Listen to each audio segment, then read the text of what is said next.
Maithili express की शानदार प्रस्तुति। डीजे सुमित सतीश रैमा, खुशी रिकॉर्डिंग स्टूडियो बलुआहा। चल जैबी जही दिना पागल बना के मरल मुहवा देखिए जन पलटिया गए जान। चल जैबी जही दिना पागल बना के मरल मुहवा देखिए जन पलटिया गए जान।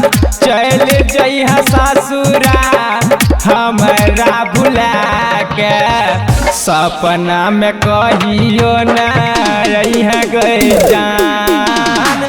चल जइहा ससुरा हमरा भुला के सपना में कहियो न रहिया गए जान।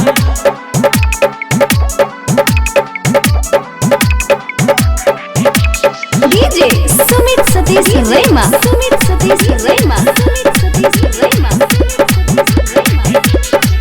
संगे जिए मर के पिरिया के खोइले जाके ससुरवा में भूल गए जान।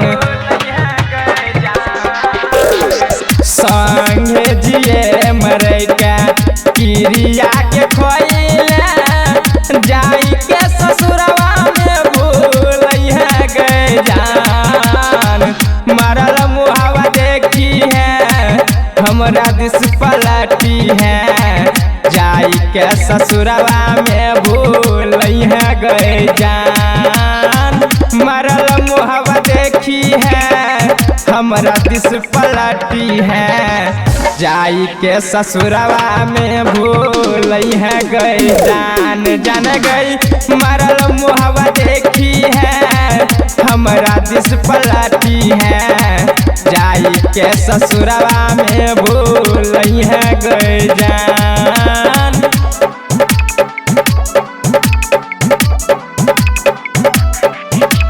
डीजे सुमित सतीश रैमा,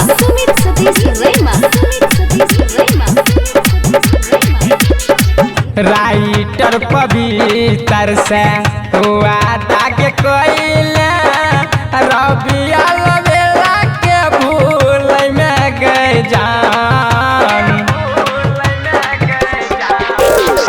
राइटर रंजित से वादा के कोइले रबिया लवेला के भूल में गए जान।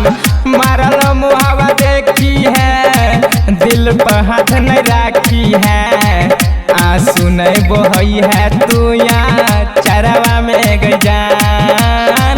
मरल मुहावा देखी है दिल पे हाथ नहीं राखी है आंसू नहीं बहई है तू यहाँ चरवा में गई जान। जान गई मरल मुहावा देखी है दिल पे हाथ नहीं राखी है आंसू नहीं बहई है तू यहाँ चरवा में गई जान।